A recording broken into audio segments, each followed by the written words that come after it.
लगभग पूरे ही भारत देश में इंटरनेट पर एक मूवी को लेकर बहुत ज़्यादा चर्चाएं हो रही हैं। क्या फेसबुक, क्या ट्विटर, क्या यूट्यूब, हर जगह इसी मूवी का नाम छाया हुआ है और इसी को लेकर लोग बातें कर रहे हैं। इस मूवी की वजह से न सिर्फ लोग अलग अलग धड़ों में बढ़ गए हैं और इस मूवी को लेकर अलग अलग राय दे रहे हैं, बल्कि साथ ही साथ अब क्योंकि इस फिल्म में हिंदू मुस्लिम वाला एंगल है तो इसलिए अब ये मेन स्ट्रीम मीडिया का भी फेवरेट टॉपिक बन चुका है। पिछले 2-3 दिन का अगर आप लोग रिकॉर्ड उठाएंगे तो देखेंगे लगभग ज़्यादातर न्यूज़ चैनल्स पर न सिर्फ इसी मूवी को लेकर चर्चाएं हुई हैं बल्कि खूब बढ़ चढ़ कर डिबेट भी की जा रही है। फिलहाल दोस्तों, इस मूवी का नाम है द केरला स्टोरी। एक ऐसी फिल्म की जो अभी रिलीज तो नहीं हुई है मगर आज से सिर्फ 5-6 दिन बाद ही यानी 5 मई के दिन रिलीज हो जाएगी। 26 अप्रैल के दिन तो इसका ट्रेलर आया था, जबकि उससे भी कई महीने पहले यानी कि नवंबर सन 2022 में इसका टीजर आया था। टीजर आते ही इस मूवी ने पूरे देश में गदर मचा दिया था। हालात ऐसे हो गए थे कि जहां एक तरफ कुछ लोग इसको सपोर्ट कर रहे थे तो वहीं दूसरी तरफ बहुत सारे लोग खुलकर इसके विरोध में भी आ गए थे। आपको जानकर हैरानी होगी कि उसी वक्त ही तमिलनाडु के बहुत सारे जर्नलिस्ट ने मिलकर बाकायदा ऊपर से ये मांग की थी कि जल्द से जल्द इस नई आने वाली फिल्म को बैन किया जाए, क्योंकि ये फिल्म न सिर्फ मिस इन्फॉर्मेशन फैलाती है यानी कि गलत जानकारी देती है, बल्कि ये समाज के लिए भी खतरा है। इतना ही नहीं, उसी वक्त केरला के एक एमपी ने विधानसभा में इस मूवी को लेकर मुद्दा उठाया था और कहा था कि इसको जल्द से जल्द बैन करना चाहिए, क्योंकि उन एमपी का भी यही मानना था कि ये मूवी एक प्रोपेगेंडा और झूठ है कि जो देश के लोगों को बांटने के लिए और खास तौर से केरला के लोगों को अलग थलग करने के लिए बनाई गई है। वर्थ नोटिसिंग बात तो ये है कि उसी वक्त यानी सन 2022 के लास्ट में केरला के डीजीपी ने बाकायदा पुलिस को ये ऑर्डर दिया था कि वो इसके खिलाफ एफआईआर करें। यही वजह थी कि इस मूवी के और इस मूवी को बनाने वाले लोगों के खिलाफ उसी वक्त एफआईआर भी कर दी गई थी। फिलहाल दोस्तों, वक्त गुजरता गया और फिर कई महीने गुजरने के बाद यानी कि फाइनली 26 अप्रैल के दिन इस मूवी का टीजर के बाद ट्रेलर भी आ चुका है और ट्रेलर के साथ ही ये चीज भी क्लियर हो चुकी है कि ये मूवी अगले ही महीने यानी 5 मई के दिन रिलीज होने जा रही है। मगर दोस्तों, अब आखिर में सवाल यही है कि आखिर इस मूवी को लेकर इतना ज्यादा गदर पूरे देश में क्यों मचा हुआ है? इस मूवी में ऐसा है क्या? इस मूवी में क्या कहानी दिखाई गई है? किस चीज के बारे में बात की गई है और कौन सा दौर दिखाया गया है? क्या वजह है कि ट्रेलर आते ही जहां एक तरफ बहुत बड़ा ग्रुप इसको बैन करने की मांग पर अड़ा हुआ है तो वहीं दूसरी तरफ कुछ लोग ऐसे हैं कि जो इसको हिट कराने की कसम खा चुके हैं। तो चलिए यही सब कुछ जानने की कोशिश करते हैं। दरअसल दोस्तों, इस फिल्म की पूरी कहानी शालिनी नाम की एक ऐसी लड़की के आसपास घूमती है कि जो धर्म से हिंदू होती है और एक नर्सिंग कॉलेज में पढ़ाई कर रही होती है। फिल्म का ट्रेलर शुरू होते ही देखा जा सकता है कि ऑफिसर्स उस लड़की से पूछते हैं कि भाई बताइए तुमने आईएएस कब ज्वाइन किया। इसके जवाब में वो कहती है कि सवाल ये नहीं है कि मैंने कब ज्वाइन किया, बल्कि ये पूछो कि मैंने क्यों और कैसे ज्वाइन किया। और उसके बाद ही इस लड़की की पूरी जिंदगी की कहानी फिल्म के जरिए से शुरू होती है। मोटे तौर पर आप ये समझिए कि दरअसल इस फिल्म में ये दिखाने की कोशिश की गई है कि केरला के अंदर पिछले कई सालों से लगातार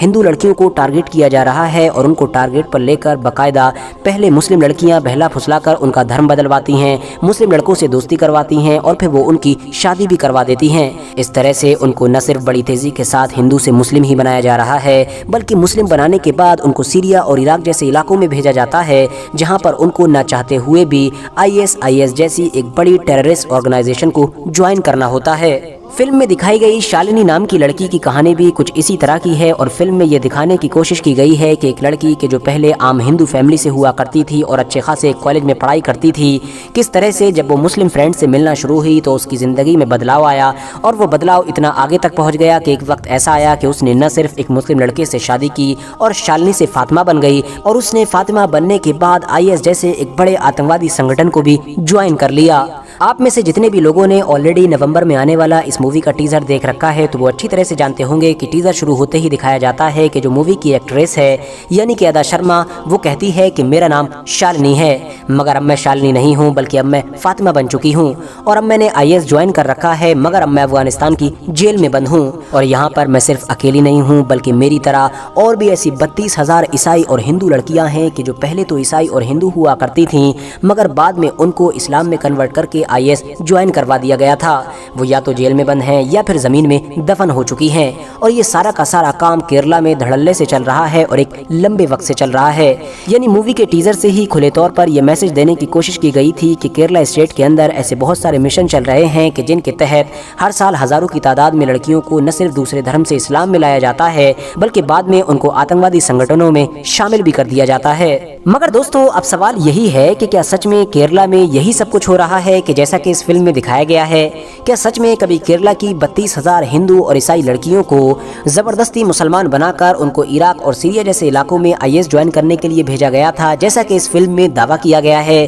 तो मैं आप लोगों को बता दूं कि जब मैंने इस चीज़ के बारे में छानबीन करने की कोशिश की तो सबसे पहले मुझको द फेस्टिवल ऑफ भारत नाम का एक यूट्यूब चैनल मिला, जिस चैनल पर इस मूवी के डायरेक्टर यानी जिस इंसान ने इस मूवी को बनाया है उसका इंटरव्यू मौजूद है। इस इंसान का नाम है सुदीप्त सेन। इस इंटरव्यू में मूवी के डायरेक्टर से पूछा गया कि भाई आप लोग इतने धड़ल्ले से ये दावा कर रहे हैं कि केरला में 32,000 लड़कियों को जबरदस्ती IS ज्वाइन करवाया गया था इस्लाम धर्म अपनाने के बाद, तो आखिर आप लोगों के पास ये 32,000 वाला आंकड़ा आया कहां से? इसके जवाब में शुरू में तो डायरेक्टर ने ये कहा कि दरअसल ये आंकड़ा मेरा नहीं बल्कि ओमन चांडी का है। ओमन चांडी दरअसल किसी दौर में केरला के CM हुआ करते थे। डायरेक्टर ने कहा कि सन 2010 में उस वक्त के केरल के CM यानी कि ओमन चांडी ने विधानसभा में एक रिपोर्ट रखी थी जिसमें उन्होंने बताया था कि हर साल लगभग 2800 से 3200 लड़कियां इस्लाम धर्म अपना रही हैं। बस इससे अगले 10 सालों का अगर हिसाब लगा लिया जाए तो ये आंकड़ा 30 से 32,000 हो जाता है और इसी हिसाब से हमने 32,000 का आंकड़ा बनाकर अपनी मूवी बना डाली।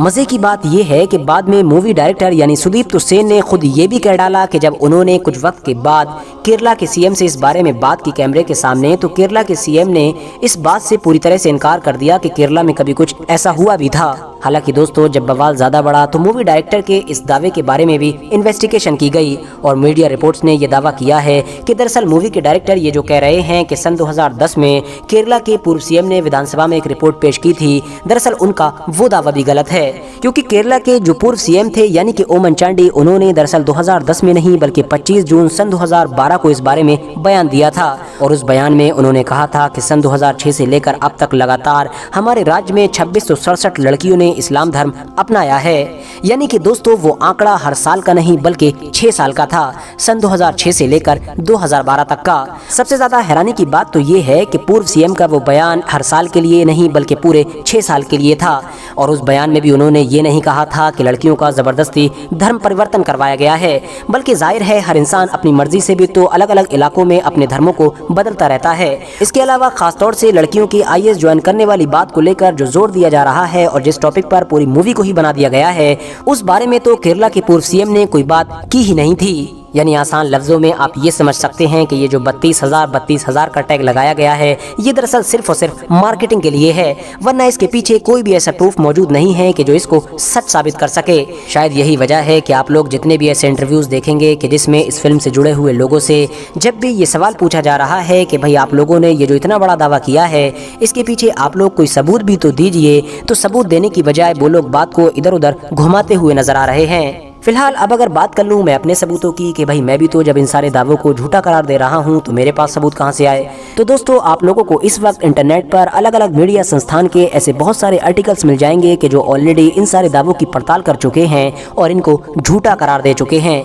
इवन इन सारी मीडिया संस्थानों में लल्लन टॉप जैसा बड़ा नाम भी शामिल है। फिलहाल जैसे जैसे इस मूवी की रिलीज डेट करीब आ रही है वैसे वैसे इस पर राजनीति भी खूब बढ़ चढ़ कर की जा रही है। कांग्रेस भी इसके खुले तौर पर विरोध में आ चुकी है, बल्कि कांग्रेस के लोग तो ये दावा करने लगे हैं कि क्योंकि बीजेपी पार्टी साउथ में काफी कमजोर है और साउथ के इलाके में कभी जीत नहीं पाती है, स्पेशली केरला में उसको सीट्स मिलती नहीं है, तो इसीलिए वो चाहती है कि वहां पर भी इस तरह की फिल्मों को लॉन्च करके लोगों को डिवाइड करे और डिवाइड एंड रूल की पॉलिसी से वोट हासिल करे। तो वहीं दूसरी तरफ बीजेपी न सिर्फ इस मूवी को रियल बता रही है बल्कि इसको सपोर्ट करने की मांग भी कर रही है और कह रही है कि कांग्रेस तो इसका विरोध इसलिए कर रही है क्योंकि ये सब कुछ अभी तक कांग्रेस ने ही होने दिया है। फिलहाल दोस्तों आप लोग इस मूवी को लेकर क्या सोचते हैं, कमेंट्स बॉक्स में अपनी राय जरूर दें। वीडियो पसंद आने पर न सिर्फ वीडियो को लाइक करें बल्कि अपने फ्रेंड्स के साथ भी जरूर शेयर करें और इसी तरह की नॉलेजेबल और हिस्टोरिकल वीडियोस हमेशा देखने के लिए हमारे इस चैनल को सब्सक्राइब करने के साथ साथ बेल आइकन को भी जरूर प्रेस करें।